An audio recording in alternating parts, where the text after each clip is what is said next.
ವ್ಯಾಪಾರಗಳು ಜಾಸ್ತಿ ಆದಾಗ ಪರಮಾತ್ಮನನ್ನು ಮರೆಯುತ್ತಾರೆ. ಇದಕ್ಕೆ ಯತಿಗಳನ್ನು ಬಹಳ ಮೆಚ್ಚಿಕೊಳ್ತಾನಂತೆ ಭಗವಂತ. ಯಾಕೆಂದ್ರೆ ಎಲ್ಲ ಬಿಟ್ಟಿರ್ತಾನೆ ಅಂತ, ಎಲ್ಲ ವ್ಯಾಪಾರಗಳನ್ನೆಲ್ಲ ಬಿಟ್ಟಿರ್ತಾನೆ. ಗೃಹಸ್ಥ ಬಹಳ ತನ್ನ ಸಂಸಾರವನ್ನು ಕಾಪಾಡುವುದಕ್ಕೋಸ್ಕರ ಮನೆ ಮಠ ಮನೆ ಮಂದಿ ಅವರನ್ನೆಲ್ಲ ರಕ್ಷಣೆ ಮಾಡ್ಲಿಕ್ಕೋಸ್ಕರ ಅವನು ತುಂಬಾ ಪ್ರಯತ್ನ ಮಾಡ್ತಿರ್ತಾನೆ. ಅವನಿಗೆ ಪುರುಸೋತ್ತೇ ಇಲ್ಲ, ಒಂದಿಷ್ಟು ಭಗವಂತನ ನೆನಪು ಮಾಡ್ಲಿಕ್ಕೆ ಪುರುಸೋತಿಲ್ಲ. ಅಷ್ಟು ವ್ಯಾಪಾರಗಳು ಅಧಿಕವಾಗಿ ಬಿಡ್ತದೆ. ಆದಷ್ಟು ಬಿಟ್ಟುಬಿಡಿ ಅಂತಂತಾರೆ ಅವರು. ಎಷ್ಟೆಷ್ಟು ಭಗವಂತನನ್ನು ಸ್ಮರಣೆ ಮಾಡಲಿಕ್ಕೆ ವಿರೋಧಿಯಾಗಿರ್ತಕ್ಕಂಥದ್ದು ಎಷ್ಟೆಷ್ಟಿದೆ, ಅಷ್ಟು ವ್ಯಾಪಾರವನ್ನು ಬಿಟ್ಟುಬಿಡಿ ನೀವು. ಅವಿರುದ್ಧವಾಗಿ ಪರಮಾತ್ಮನನ್ನು ನೆನೆಯಲಿಕ್ಕೆ ವಿರೋಧವಿಲ್ಲದಂತೆ, ಅಂದರೆ ಉದಾಹರಣೆಗೆ ಜ್ಞಾನ ಕಾರ್ಯ. ಜ್ಞಾನ ಕಾರ್ಯ ಇದೆಯಲ್ಲ ಅಂದ್ರೆ ಏನು, ಅಧ್ಯಯನ ಅಧ್ಯಾಪನ ಪ್ರವಚನ ಮಾಡೋದು ಇತ್ಯಾದಿಗಳನ್ನೆಲ್ಲ ಮಾಡ್ತಾ ಇದ್ರೆ ಆವಾಗ ಎಷ್ಟು ಕೆಲಸ ಇದ್ರೂ ಕೂಡ ಪರಮಾತ್ಮನ ನೆನಪು ಬಂದೇ ಬರ್ತದೆ. ಅದರಲ್ಲಿ ಪರಮಾತ್ಮನ ಮರೆವು ಉಂಟಾಗುವುದಿಲ್ಲ, ವಿಸ್ಮರಣೆ ಆಗುವುದಿಲ್ಲ. ಪರಮಾತ್ಮನ ವಿಸ್ಮರಣೆಗೆ ಕಾರಣವಾಗತಕ್ಕಂತಹ ವ್ಯಾಪಾರ ಎರಡೂ ಕೂಡ ಪರಿತ್ಯಾಗ ಮಾಡಬೇಕು ಅಂತ ಹೇಳ್ತಾರೆ. ಯಾಕೆ? ಶ್ರಾದ್ದದಲ್ಲಿ ನೋಡಿ, ಶ್ರಾದ್ದದಲ್ಲಿ ವಿಸ್ತಾರ ಮಾಡಕೂಡದು ಅಂತ ಹೇಳ್ತಾರೆ. ಯಾಕೆ ಅಂತಂದ್ರೆ, ಶ್ರಾದ್ದ ಅಂತಂದ್ರೆ ಶ್ರಾದ್ದದಲ್ಲಿ ಭೋಜನ, ಯಾರಿಗೆ ಬ್ರಾಹ್ಮಣರಿಗೆ ಭೋಜನ ಮಾಡಿಸ್ಬೇಕು, ಪಿಂಡ ಪ್ರದಾನ ಮಾಡಬೇಕು. ಚಟಕ ಶ್ರಾದ್ದ, ಪಿಂಡ ಪ್ರದಾನ ಮಾಡಬೇಕು, ಬ್ರಾಹ್ಮಣರಿಗೆ ಭೋಜನ ಮಾಡಿಸ್ಬೇಕು. ಇದೆರಡು ಅಂಶ. ಅದರಲ್ಲಿ ಆ ಕರ್ಮದಲ್ಲಿ ವ್ಯತ್ಯಯ ಬರಬಾರದು. ಒಂದಿಷ್ಟು ಕೂಡ ಶ್ರಾದ್ದ ಅಂದ್ರೆ ಏನು, ಶ್ರದ್ಧೆಯಿಂದ ಮಾಡಬೇಕು ತಾನೆ, ಸ್ವಲ್ಪನೂ ಕೂಡ ವ್ಯತ್ಯಯ ಬರಬಾರದು. ಪಿತೃ ಕಾರ್ಯ ಸ್ವಲ್ಪ ಏನಾದರೂ ಹೆಚ್ಚು ಕಮ್ಮಿ ಆಗಿಬಿಟ್ರೆ ಪಿತೃಗಳಿಗೆ ಅಷ್ಟೇ ಕೋಪ ಬರ್ತದೆ. ಚೆನ್ನಾಗಿ ಮಾಡಿದ್ರಿ ಅಂತಂದ್ರೆ ಅಷ್ಟೇ ಅನುಗ್ರಹ ಮಾಡ್ತಾರೆ. ಎರಡು ಕೂಡ ಇದೆ. ಚೆನ್ನಾಗಿ ಮಾಡಿದ್ರಿ ಅಂತಂದ್ರೆ ಒಳ್ಳೆ ಅನುಗ್ರಹ ಮಾಡ್ತಾರೆ. ಏನಾದ್ರು ಸ್ವಲ್ಪ ತಪ್ಪಾಯ್ತು ಅಂತಂದ್ರೆ ಪಿತೃ ಶಾಪ ಕೊಟ್ಟು ಬಿಡ್ತಾರೆ. ಅದೂ ಇದೆ. ಅದನ್ನ ಬಹಳ ಜಾಗರೂಕತೆಯಿಂದ ಇರಬೇಕು. ಅದಕ್ಕೋಸ್ಕರ ಹೆಚ್ಚಿಗೆ ನಿಮ್ಮ ಈ ಸಂಬಂಧಿಗಳನ್ನು ಇದ್ದಾರಲ್ಲ, ನಿಮಗೆ ಬೇಕಾದವರು, ಹಿತವರು, ಪರಿಚಿತರು, ಅವರನ್ನೆಲ್ಲ ನೂರವರನ್ನೆಲ್ಲ ತರಿಸಿ ಬಹಳ ಅದ್ದೂರಿಯಿಂದ ಶ್ರಾದ್ದ ಮಾಡ್ತೇನೆ ಅಂತ ಹೊರಡಬಾರದು ಅಂತ ಹೇಳ್ತಾರೆ. ಹಾಗೆ ಮಾಡಬಾರದು. ನೀವು ಮುಖ್ಯವಾಗಿ ಆ ಬ್ರಾಹ್ಮಣ ಭೋಜನ, ಪಿಂಡ ಪ್ರದಾನ ಅದು ಸರಿಯಾಗಿ ಆಗಬೇಕು. ಆದ್ರಿಂದ ಶ್ರಾದ್ದವನ್ನು ವಿಸ್ತಾರ ಮಾಡಬಹುದು. ಇದರ ಅಭಿಪ್ರಾಯ ಏನು ಅಂತಂದ್ರೆ, ಹೆಚ್ಚೆಚ್ಚು ನಾವು ವ್ಯಾಪಾರ ಏನು ಕಾರ್ಯಗಳನ್ನು ಮಾಡ್ತಾ ಬಂದ್ರೆ ಮನಸ್ಸು ವಿಕ್ಷೇಪ ಹೊಂದುತ್ತದೆ, ಪರಮಾತ್ಮನ ಬಳಿಗೆ ಹೋಗುವುದಿಲ್ಲ, ಆ ಏಕಾಗ್ರತೆ ಬರುವುದಿಲ್ಲ, ಕಾನ್ಸಂಟ್ರೇಷನ್ ಸಿಗುವುದಿಲ್ಲ, ಎಲ್ಲ ಕನ್ಫ್ಯೂಷನ್ ಆಗಿಬಿಡ್ತದೆ. ಆದ್ರಿಂದ ಸನ್ಯಾಸವನ್ನು ಬಹಳ ಹೊಗಳ್ತಾರೆ ಶಾಸ್ತ್ರದಲ್ಲಿ. ಅದನ್ನು ಪರಮಾತ್ಮ ಹಾಗೇನೆ ಹೇಳ್ತಾನೆ, ಸನ್ಯಾಸ ಮಾಡುವಂತಲೂ ಹೇಳ್ತಾ ಇದ್ದಾನೆ. ಈಗ ಕರ್ಮಯೋಗವನ್ನು ಮಾಡಬೇಕು ಅಂತ ಹೇಳ್ತಿದ್ದಾನೆ. ಇದು ಪರಸ್ಪರ ವಿರುದ್ಧ ಅಲ್ವೇ ಅಂತ ಮೇಲ್ನೋಟಕ್ಕೆ ಬರ್ತಕ್ಕಂತಹ ಸಂಶಯವನ್ನು ಏನೋ ಅರ್ಜುನ ಪ್ರಶ್ನೆ ಮಾಡ್ತಾ ಇದ್ದಾನೆ. ಕೃಷ್ಣ ಅಂತಂತ ಇದ್ದಾನೆ. ಕೃಷ್ಣ ಅಂತಂದ್ರೆ ಏನು? ಎಲ್ಲರನ್ನೂ ಕೂಡ ಆಕರ್ಷಣೆ ಮಾಡುವನು. ಆಕರ್ಷಣೆ ಮಾಡುವುದಂದ್ರೆ ಅರ್ಥವೇನು? ಅವರ ಮೇಲೆ ನಿಯಮನ ಮಾಡೋದು, ನಿಯಂತ್ರಣ ಮಾಡಿಕೊಳ್ಳೋದು, ಇದು ಆಕರ್ಷಣೆ. ಆಕರ್ಷಣೆ ಅಂದರೆ ಹಾಗೆ, ತೇನ ವಿನ ತೃಣಮಪಿ ನ ಚಲತಿ, ಒಂದು ತೃಣವೂ ಕೂಡ ಅಲ್ಲಾಡೋದಿಲ್ಲ. ಭಗವಂತನ ಆ ಒಂದು ನಿಯಂತ್ರಣ ಇದೆ. ಒಂದು ಹುಲ್ಲು ಕಡ್ಡಿಯ ಮೇಲೂ ಕೂಡ ನಿಯಂತ್ರಣ ಇದೆ ಭಗವಂತನ. ಅದು ಅಲ್ಲಾಡಬೇಕಾಗಿದ್ರೆ ಭಗವಂತನ ಪ್ರೇರಣಾ ಬೇಕು. ಆದ್ರಿಂದ ಯತಕರ್ಷಸಿ ದೇವೇಶ ನಿಯಮ್ಯ ಸಕಲಂ ಜಗತ್, ಇಡೀ ಜಗತ್ತನ್ನು ಕೂಡ ನಿಯಮನ ಮಾಡಿ ಕರ್ಷಣೆ ಮಾಡುವುದರಿಂದ ಕೃಷ್ಣ ಅಂತ ಅವನ ಹೆಸರು. ಆದ್ರಿಂದ ಅವನು ಏನ್ ಮಾಡ್ತಾನೆ? ಅವನು ನಮಗೆ ಉಪದೇಶವನ್ನು ಮಾಡ್ತಾ ಇದ್ದಾನೆ. ನೀವು ಹೀಗೇ ಮಾಡಬೇಕು, ಹೀಗೆ ಮಾಡಬಾರ್ದು ಹೇಳುವಾಗ ಸಂಶಯವನ್ನು ಹುಟ್ಟಿಸ್ತಾನೆ. ಸಂಶಯವನ್ನು ಹುಟ್ಟಿಸುವುದು ಅದು ಒಳ್ಳೇದೇ. ಸಂಶಯ ಬರಬೇಕು ನಮಗೆ. ಸಂಶಯ ಬಂದಾಗ ಅದಕ್ಕೆ ಪರಿಹಾರ ನಾವು ಕಂಡುಕೊಂಡ್ರೆ ಆವಾಗ ಮನಸ್ಸಿಗೆ ಸಮಾಧಾನ ಆಗ್ತದೆ, ಆ ವಿಷಯ ಮನದಟ್ಟಾಗ್ತದೆ. ಸಂಶಯ ಬರಬೇಕು, ಸಂಶಯ ಪ್ರಶ್ನೆ ಮಾಡಬೇಕು. ಅದಕ್ಕೋಸ್ಕರ ಅರ್ಜುನ ಪ್ರಶ್ನೆ ಮಾಡ್ತಾ ಇದ್ದಾನೆ. ಸನ್ಯಾಸವನ್ನು ನೀನು ಹೇಳಿದಿ. ಸನ್ಯಾಸ ಅಂತಂದ್ರೆ ಒಂದರ್ಥ ಈ ಯತಿಧರ್ಮ ಸನ್ಯಾಸ. ಯತಿಧರ್ಮ ಸನ್ಯಾಸ ಇದೆಯಲ್ಲ, ಅದಕ್ಕೂ ಕರ್ಮಕ್ಕೂ ವಿರೋಧ ಇದೆ ಅಂತ ಒಂದು ಪ್ರಶ್ನೆ. ಇನ್ನೊಂದು ಸನ್ಯಾಸ ಅಂತಂದ್ರೆ ಫಲವನ್ನು ತ್ಯಾಗ ಮಾಡುವುದು, ಕಾಮಕ್ರೋಧಾದಿಗಳನ್ನು ಬಿಡುವುದು. ಕರ್ಮ ಕಾಲದಲ್ಲಿ ಕಾಮಕ್ರೋಧಾದಿಗಳು ಇರಕೂಡದು. ಯಾವುದೇ ಒಂದು ಕರ್ಮ ಮಾಡ್ತಾ ಇರೋ ನಮ್ಗೆ ಕೋಪ ಬಂತು ಅಂತಂದ್ರೆ ನಾವು ಎರಡನೇ ಸ್ನಾನ ಮಾಡಬೇಕಂತ. ಕೋಪ ಬಂದು ಅಥವಾ ದುಃಖ ಬಂದು, ಕಣ್ಣಲ್ಲಿ ನೀರು ಬಂತು, ದುಃಖ ಬಂತು, ಹೋಗಿ ಪುನಃ ಸ್ನಾನ ಮಾಡ್ಕೊಂಡು ಬನ್ನಿ, ಶಾಸ್ತ್ರ ಹೇಳ್ತಾ ಇದೆ. ಕಾಮಕ್ರೋಧಾದಿಗಳನ್ನು ಇಟ್ಟುಕೊಂಡು ನೀವು ಯಾವ ಕರ್ಮ ಮಾಡಿದರೂ ಅದು ಮೈಲಿಗೆ, ಅದು ಕರ್ಮ ಆಗುವುದಿಲ್ಲ. ಅದನ್ನು ಬಿಡಬೇಕು. ಇದು ಸನ್ಯಾಸ, ಇದು ಬಹಳ ಮುಖ್ಯ. ಅದು ಇಲ್ಲದೆ ಹೋದರೆ ಕರ್ಮಯೋಗ ಏನಿದೆ? ಕರ್ಮಯೋಗಕ್ಕೆ ಸನ್ಯಾಸ ಅದು ಪೂರಕವಾಗಿರತಕ್ಕಂಥದ್ದು. ಅದು ಇಲ್ಲದೆ ಹೋದರೆ ಆ ಕರ್ಮಯೋಗ ಯೋಗನೇ ಆಗುವುದಿಲ್ಲ. ಅದು ಯೋಗದಲ್ಲಿ, ಕರ್ಮಯೋಗದಲ್ಲಿ ಎರಡು ಅಂಶ ಇದೆ. ಒಂದು ಕಾಮಕ್ರೋಧಾದಿಗಳನ್ನು ಬಿಡುವುದು, ಒಂದು ಪರಮಾತ್ಮನ ಪ್ರೀತ್ಯರ್ಥವಾಗಿ ಕರ್ಮಾಚರಣೆ ಮಾಡುವುದು ಇನ್ನೊಂದು. ಕರ್ಮಾಚರಣೆ, ಕಾಮಕ್ರೋಧಾದಿ ತ್ಯಾಗ ಎರಡಿದೆ. ಇದು ಎರಡು ಒಟ್ಟು ಸೇರಿದರೆ ಅದು ಕರ್ಮಯೋಗ ಆಗ್ತದೆ. ನೀವು ಒಂದನ್ನು ಬಿಟ್ಟು ಇನ್ನೊಂದು ಮಾಡ್ತೇವೆ ಅಂತಂದ್ರೆ ಯಾವುದೋ ಫಲ ಕೊಡುವುದಿಲ್ಲ. ಎರಡೂ ಮಾಡ್ತೀವಿ ಅಂತಂದ್ರೆ ಎರಡರ ಫಲ ಏಕಕಾಲದಲ್ಲಿ ಸಿಗ್ತದೆ. ಈಗ ಅರ್ಜುನನ ಪ್ರಶ್ನೆ, ಸನ್ಯಾಸ ಅಂತಂದ್ರೆ ಯತಿಧರ್ಮ ಅಂತ ಅದು ಒಂದು ಅರ್ಥ ಇಟ್ಟುಕೊಂಡ್ರೆ ಆವಾಗ ಯತಿಗಳಿಗೆ ಕರ್ಮ ಇಲ್ಲ ಅಂತ ಹೇಳ್ತಾರೆ. ಯತಿಧರ್ಮ ಅಂತಂದ್ರೆ ಅದು ಕೆಲವರು ಹಾಗೆ ಪ್ರಶ್ನೆ ಮಾಡ್ತಾರೆ. ಯತಿಗಳು ಅಂತಂದ್ರೆ ಯಾರು ಕರ್ಮ ಮಾಡಲಿಕ್ಕೆ ಸಾಮರ್ಥ್ಯ ಇಲ್ಲದವರು ಇದ್ದಾರಲ್ಲ, ಅಂದ್ರೆ ವೃದ್ಧಾಪ್ಯದಲ್ಲಿ ದೇಹದಲ್ಲಿ ಶಕ್ತಿ ಇಲ್ಲ, ಇಂದ್ರಿಯದಲ್ಲಿ ಶಕ್ತಿ ಇಲ್ಲ, ಮನಸ್ಸಿನಲ್ಲಿ ಕೂಡ ಒಂದು ಮನಃಶಾಂತಿ ಇಲ್ಲ, ಏಕಾಗ್ರತೆ ಬರುವುದಿಲ್ಲ. ಅಂಥವರೆಲ್ಲ ಏನ್ ಮಾಡ್ಬೇಕಂದ್ರೆ ಸನ್ಯಾಸಿಗಳಾಗಿ ಹೋಗ್ಬೇಕು ಅಂತ. ಅಂದ್ರೆ ದುರ್ಬಲರಿಗೆ ಇರತಕ್ಕಂಥದ್ದು ಸನ್ಯಾಸ ಅಂತ. ಆಮೇಲೆ ಕಣ್ಣು ಕೈಕಾಲು ಸರಿಯಾಗಿ ಇಲ್ಲದಿದ್ದವರು, ಏನೋ ಅಂಗವಿಕಲರು, ಅಂಥವರಿಗೆಲ್ಲ ಸನ್ಯಾಸ ಅಂತ. ಅದೊಂದು ತಪ್ಪ ಅಭಿಪ್ರಾಯ ಇದೆ. ಅಂಥವರು ಸನ್ಯಾಸಕ್ಕೆ ಅಧಿಕಾರಿಗಳೇ ಅಲ್ಲ, ಶಾಸ್ತ್ರ ಹೇಳ್ತಾ ಇದೆ. ಸನ್ಯಾಸಕ್ಕೆ ಅಧಿಕಾರವೇ ಅಲ್ಲ ಅಂತ ಸ್ಪಷ್ಟ ಏನೋ ವಾಕ್ಯಗಳಿವೆ. ಷಂಡ ನಪುಂಸಕ, ಅವನು ಯಾಕೆ ಗೃಹಸ್ಥನಾಗಿಲ್ಲ ಅಂತಂದ್ರೆ ಅವನಿಗೆ ಮಕ್ಕಳಾಗಿರ್ತಕ್ಕಂತಹ ಇದೇ ಇಲ್ಲ, ಯೋಗನೇ ಇಲ್ಲ, ಅವನಲ್ಲಿ ಶರೀರದಲ್ಲೇನೆ ಇದಿಲ್ಲ, ಏನೋ ಶಕ್ತಿ ಇಲ್ಲ. ಷಂಡ. ಇನ್ನು ಪತಿತನಾಗಿರ್ತಕ್ಕಂಥವನು, ಸಾಮಾನ್ಯವಾಗಿ ಪತಿತರಾಗಿರ್ತಕ್ಕಂಥವ್ರು ಏನ್ ಮಾಡ್ತಾರೆ, ಕಾವಿಶಾಟಿ ಉಟ್ಕೊಂಡು ಹೊರಟು ಬಿಡ್ತಾರೆ ಸನ್ಯಾಸಿಗಳು ಅಂತ. ಷಂಡರು ಅವರ ಗೃಹಸ್ಥಾಶ್ರಮ ಆಗುದಿಲ್ಲ, ನಡೆಸಲಿಕ್ಕೆ ಆಗುದಿಲ್ಲ, ಸನ್ಯಾಸಿಗಳಾಗಿ ಹೊರಡ್ತಾರೆ. ಆಮೇಲೆ ಅಂಗವಿಕಲರು, ಆಮೇಲೆ ಸ್ತ್ರೀಯರಲ್ಲಿ ವಿಶೇಷವಾಗಿ ಆಸಕ್ತರಾದವರು, ಅವರಂತೂ ಸನ್ಯಾಸಕ್ಕೆ ಅರ್ಹರೇ ಅಲ್ಲ. ಇನ್ನು ಬಧಿರಹ, ಕಿವಿ ಕೇಳಿಸದೇ ಇದ್ದವರು. ಅರ್ಭಕ, ಸಣ್ಣ ಮಗುವಿಗೆ ಏನೋ ಸನ್ಯಾಸ ಕೊಡಬಾರದು. ಆದರೆ ಒಂದು ಅಂಶ ಇಲ್ಲಿ, ಮಗುವಿಗೂ ಕೂಡ ಅದರ ಆ ಒಂದು ಆಟ ಪಾಠ ಇತ್ಯಾದಿಗಳನ್ನೆಲ್ಲ ನೋಡಿಕೊಂಡು ಅದರ ಸ್ವಭಾವ ಏನು ಅಂತನ್ನೋದನ್ನು ಕಂಡು ಹಿಡಿಯಬಹುದು. ಉದಾಹರಣೆ, ಪ್ರಹ್ಲಾದರಾಜರು ಸಣ್ಣ ಮಗು ಆಗಿದ್ದಾಗಲೇ ಆಸೀನ ಪರ್ಯಟನ್ ಅಷ್ಟನ್, ಏನೋ ಓಡಾಡುವಾಗ, ಕೂತ್ಕೊಳ್ಳುವಾಗ, ಉಣ್ಣುವಾಗ ಎಷ್ಟೊತ್ತಿಗೂ ಕೂಡ ಕೃಷ್ಣ ಗ್ರಹ ಗೃಹೀತಾತ್ಮ, ಕೃಷ್ಣವೆಂಬ ಗ್ರಹ ಒಂದು ಭೂತ ಪ್ರವೇಶ ಮಾಡಿತ್ತಂತೆ. ಭೂತಾವೇಶ ಅಂದರೆ ಯಾವ ರೀತಿ ಇರ್ತಾರೋ, ವಿಚಿತ್ರವಾಗಿರ್ತಾರೆ, ಹಾಗೆ ಕೃಷ್ಣ ಗ್ರಹ ಗೃಹೀತಾತ್ಮರಾಗಿ ಪ್ರಹ್ಲಾದರಾಜರು ಇದ್ರಂತೆ. ಸಣ್ಣ ಮಗು ಆಗಿದ್ದಾರೆ, ಸಣ್ಣ ಮಗು.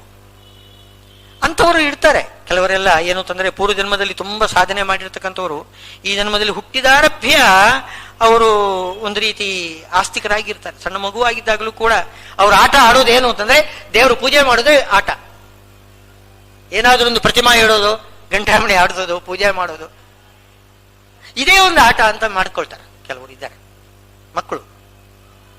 ಆ ಮಕ್ಕಳ ಆಟವನ್ನು ಗಮನಿಸಬೇಕು, ಅವರ ಅಭಿರುಚಿಯನ್ನು ಸ್ವಲ್ಪ ಗಮನಿಸಬೇಕು, ಅದು ನೋಡಬೇಕು. ಮತ್ತೆ ಅವರ ಏನು ಜಾತಕ ಗ್ರಹಸ್ಥಿತಿಯನ್ನು ನೋಡಬೇಕು. ಸನ್ಯಾಸ ಯೋಗ ಇದೆಯೇ ಇಲ್ಲವೇ ಅಂತ ಅದನ್ನು ಸ್ಪಷ್ಟ ನೋಡಿದರೆ ಮಾತ್ರ ನಮಗೆ ನಿಶ್ಚಿತ ಆಗ್ತದೆ. ಅಂಥವರಿಗೆ ಮಾತ್ರ ಸನ್ಯಾಸ ದೀಕ್ಷೆ ಕೊಡ್ಬೋದು.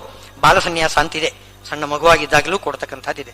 ನಮ್ಮ ಗುರುಗಳು ಪೇಜಾವರ ಶ್ರೀಗಳವರು ವಿಶೇಷ ತೀರ್ಥರು 7 ವರ್ಷದ ಮಗು ಎತ್ತಿಕೊಂಡು ಚಕ್ರತೀರ್ಥದಲ್ಲಿ ಅಲ್ಲಿ ಸ್ನಾನ ಮಾಡಿಸಿ ಆ ಪ್ರಾಣದೇವರ ಬಳಿಗೆ ಎತ್ತಿಕೊಂಡು ಬರಬೇಕು. ಅವರನ್ನು ನಡೆಸಲಿಕ್ಕೆ ಆಗೋದಿಲ್ಲ, ಎತ್ತಿಕೊಂಡು ಬಂದರು ಮಗು ಅಂತ ಎತ್ತಿಕೊಂಡು ಬಂದರು. ಆ ಚಕ್ರತೀರ್ಥ ಆ ಪ್ರಾಣದೇವರ ಯಂತ್ರೋದ್ಧಾರ ಪ್ರಾಣದೇವರ ಸನ್ನಿಧಾನದಲ್ಲಿ ಮಗುವನ್ನು ಕೂಡಿಸಿ ಸನ್ಯಾಸಿ ದೀಕ್ಷೆ ಕೊಟ್ಟರು. ಅಂಥವ್ರು ಇದ್ದಾರೆ. ಹೇಗೆ ಬೆಳಗಿದರು ನೋಡಿ, ಸನ್ಯಾಸ ಧರ್ಮವನ್ನು ಎಷ್ಟು ಚೆನ್ನಾಗಿ ಪಾಲನೆ ಮಾಡಿದರು. ಅಂದರೆ ಏನೂ ತಿಳಿದೇ ಇರತಕ್ಕಂತಹ ಮಗುವಿಗೆ ಇದ್ದಕ್ಕಿದ್ದ ಹಾಗೆ ನೀವು ಈ ಸನ್ಯಾಸ ದೀಕ್ಷೆಯನ್ನು ಕೊಡ್ತಕ್ಕಂಥದ್ದಲ್ಲ, ತಪ್ಪದು. ಅಡ್ಭಕಃ ಅಂತ ಹೇಳಿದ್ದಾರೆ. ಮೂಕಃ ಬಾಯಿ ಬರತಕ್ಕಂಥವನಿಗೆ ಸನ್ಯಾಸ ಕೊಡಬೇಡಿ, ನಾಸ್ತಿಕನಿಗೆ ಕೊಡಬೇಡಿ, ನಾಸ್ತಿಕನಿಗಂತೂ ಕೊಡಲೇಬೇಡಿ. ಹೀಗೆ ಅವೈರಾಗ್ಯವಂತಹ, ಇನ್ನು ಕೊನೆಗೆ ವೈರಾಗ್ಯ ನಿಜವಾಗಿಯೂ ಕೂಡ ಸನ್ಯಾಸಕ್ಕೆ ಮುಖ್ಯವಾಗಿರ್ತಕ್ಕಂತಹ ಅಧಿಕಾರ. ಯಾರಿಗೆ ವೈರಾಗ್ಯ ಇಲ್ಲ ಅವರಿಗೆ ನೀವು ಸನ್ಯಾಸ ಕೊಡಬೇಡಿ. ಶಾಸ್ತ್ರ ಇಷ್ಟು ಸ್ಪಷ್ಟ ಹೇಳ್ತಾ ಇದೆ. ಅತ್ಯುತ್ತಮವಾಗಿರತಕ್ಕಂತಹ ಒಂದು ದೀಕ್ಷೆ ಸನ್ಯಾಸ ದೀಕ್ಷೆ. ಭಾಗವತ ಬಹಳ ಹೊಗಳ್ತದೆ. ಇವರು ಜಡಭರತರು ರಘುಗಣ ರಾಜನಿಗೆ ಉಪದೇಶ ಮಾಡುವಾಗ ಸನ್ಯಾಸವನ್ನು ತುಂಬ ಹೊಗಳಿದ್ದಾರೆ. ಆ ಸನ್ಯಾಸ ಇಲ್ಲದೆ ಹೋದರೆ ನಿಮಗೆ ತತ್ವಜ್ಞಾನ ಬರುವುದೇ ಇಲ್ಲ ಅಂತಂದ್ರಂತೆ.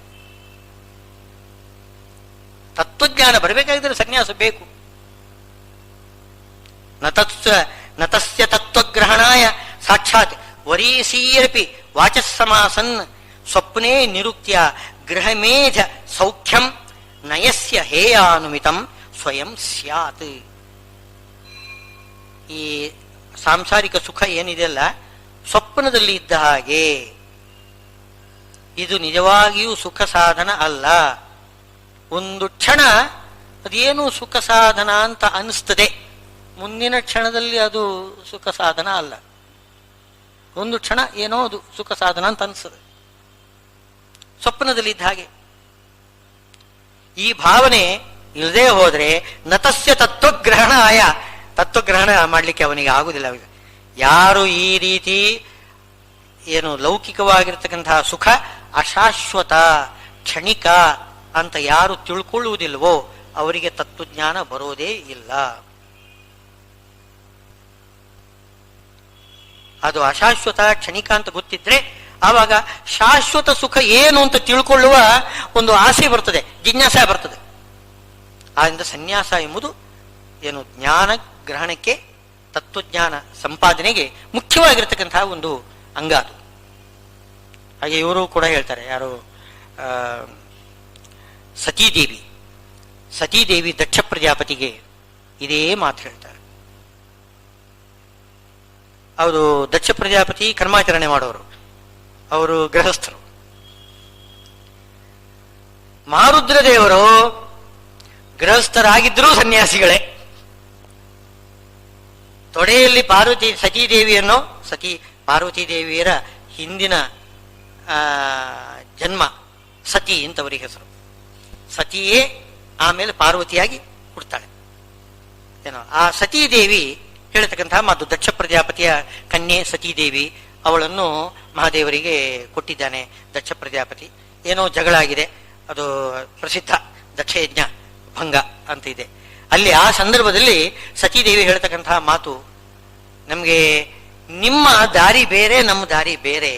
ನೀವು ಕರ್ಮಮಾರ್ಗಿಗಳು, ಧೂಮ ಏನೋ ಉಸಿರು ಕಟ್ಟುವಂತಹ ಆ ಹೊಗೆ ಕುಡಿದಾದರೂ ಕೂಡ ನೀವು ಸ್ವರ್ಗ ಬೇಕು ಅಂತ ಬಯಸಿ ಯಜ್ಞ ಮಾಡ್ತಕ್ಕಂಥವ್ರು ನೀವು. ನೋಡಿ, ಯಾಗ ಮಾಡಬೇಕಾದ್ರೆ ಎಷ್ಟು ಕಷ್ಟ ಇದೆ ನೋಡಿ. ಅಲ್ಲಿ ಹೊಗೆ ತಿನ್ಕೊಂಡು ಎಷ್ಟು ಕಷ್ಟಪಡ್ತಾರೆ. ಆ ಕಷ್ಟಪಡೋದು ಯಾತಕ್ಕೋಸ್ಕರ? ಇನ್ನು ಸ್ವರ್ಗ ಸಿಗ್ತದೆ ಅಂತ, ಅದಕ್ಕೋಸ್ಕರ. ವೇದವೇ ಬೈತಾ ಇದೆ, ಏನು ಮುಂದೆ ಸ್ವರ್ಗ ಇದೆ ಇಲ್ಲ ಅಂತ ಹೇಗೆ ನೀನು ನಿಶ್ಚಯ ಮಾಡಿಕೊಂಡ್ರಿ ನೀವು? ಈಗ ಧೂಮ ಏನು ಹೊಗೆ ತಿನ್ಬೇಡಿ ನೀವು, ಅದು ಹೇಳಲಿಕ್ಕೆ ಬಂದಿದ್ದು ಏನು ಅಂತಂದ್ರೆ, ಯಾಗಶಾಲೆಯಲ್ಲಿ ಸ್ವಲ್ಪ ಕಿಟಕಿಗಳನ್ನೆಲ್ಲ ಮಾಡಿ ಹೊಗೆ ಹೋಗ್ಲಿಕ್ಕೆ ಎಲ್ಲ ವ್ಯವಸ್ಥೆ ಏನು ವೆಂಟಿಲೇಷನ್ ಸರಿಯಾಗಿ ಮಾಡಿ ಅಂತ ಹೇಳಲಿಕ್ಕೋಸ್ಕರ ವೇದದಲ್ಲಿ ಆ ಮಾತು ಬರ್ತದೆ. ಏನೋ ಮುಂದಕ್ಕೆ ಸ್ವರ್ಗ ಇದೆ ಅಂತ ಯಾರಿಗೆ ಗೊತ್ತು? ಯಾಕೆ ಸುಮ್ಮನೆ ಹೊಗೆ ತಿಂತಾ ಇದ್ದೀರಿ ನೀವು? ನೀವು ವಾತಾಯನವನ್ನು ವ್ಯವಸ್ಥೆ ಮಾಡ್ರಿ ಅಂತ ಈ ಮಾತು ಹೇಳ್ತಾನೆ. ಮಾತು ಯಾವುದು? ವೇದವೇ ಹೇಳ್ತಾ ಇದೆ. ಹೊಗೆ ತಿನ್ನೋದು ಅಂತಂದ್ರೆ ಬಹಳ ಕರ್ಮನಿಷ್ಠೆ ಅಂತ ಅರ್ಥ. ಆ ಕರ್ಮನಿಷ್ಠೆ ಅದು ನಮಗೆ ಒಪ್ಪಿದ್ದಲ್ಲ, ನಮಗೆ ಅಲ್ಲ. ನಮ್ಮ ಮಾರ್ಗ ಅದಲ್ಲ, ಅದು ನಿಮ್ಮ ಮಾರ್ಗ, ನಮ್ಮ ಮಾರ್ಗ ಅದಲ್ಲ ಅಂತ ಹೇಳ್ತಕ್ಕಂತಹ ಮಾತು ಸತೀದೇವಿ ದಕ್ಷ ಪ್ರಜಾಪತಿಗೆ ಹೇಳ್ತಕ್ಕಂತಹ ಮಾತು. ನಮ್ಮನ್ನು ನೀವು ಅರ್ಥ ಮಾಡಿಕೊಳ್ಳಾರ್ರಿ ನೀವು ಎಂಬುದಾಗಿ ಬೈತಾ ಇದ್ದಾಳೆ ಸತೀದೇವಿ.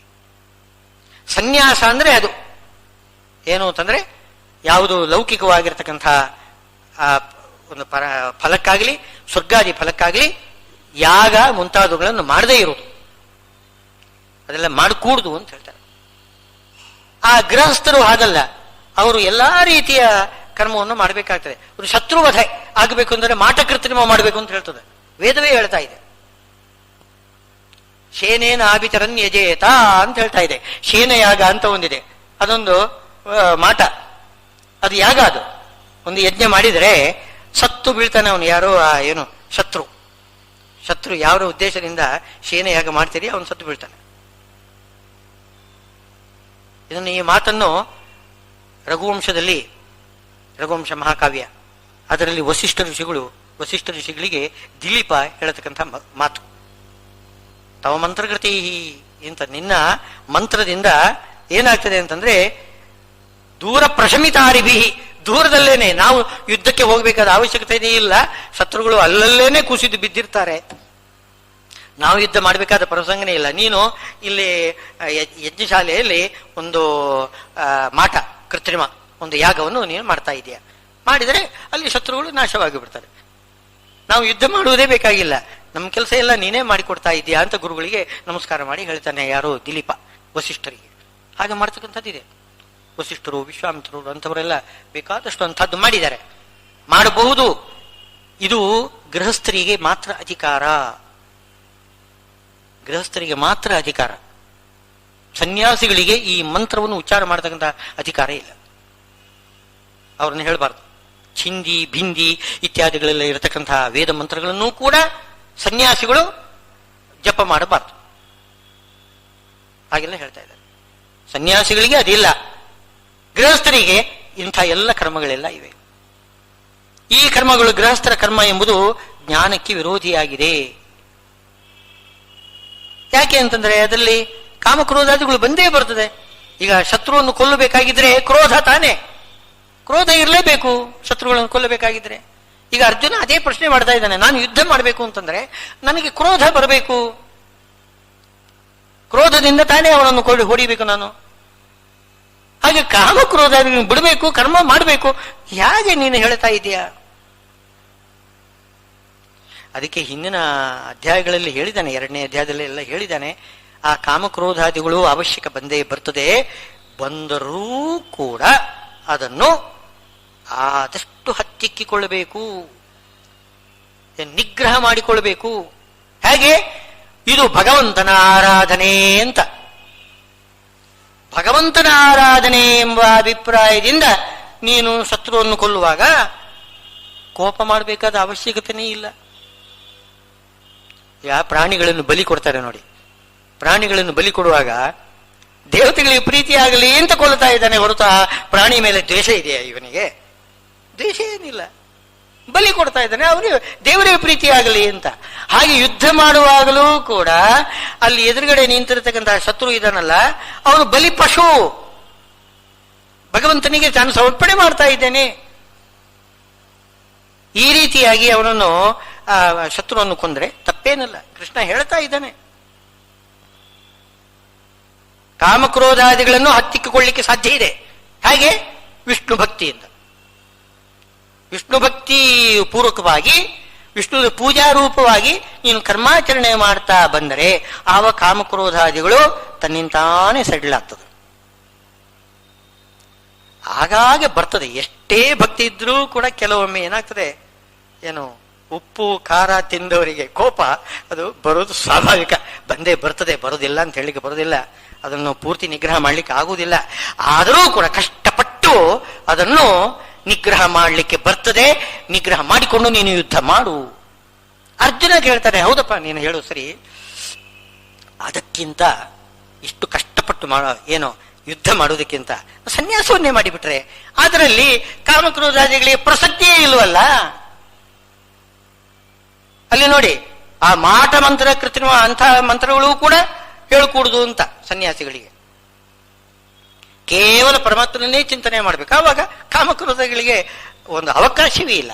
ಆದ್ರಿಂದ ಅಷ್ಟು ಚೆನ್ನಾಗಿರ್ತಕ್ಕಂತಹ ಒಂದು ಸನ್ಯಾಸ, ಅದನ್ನೇ ನಾನು ಮಾಡಲಿಕ್ಕೆ ನನಗೆ ಬಯಸ್ತೇನೆ.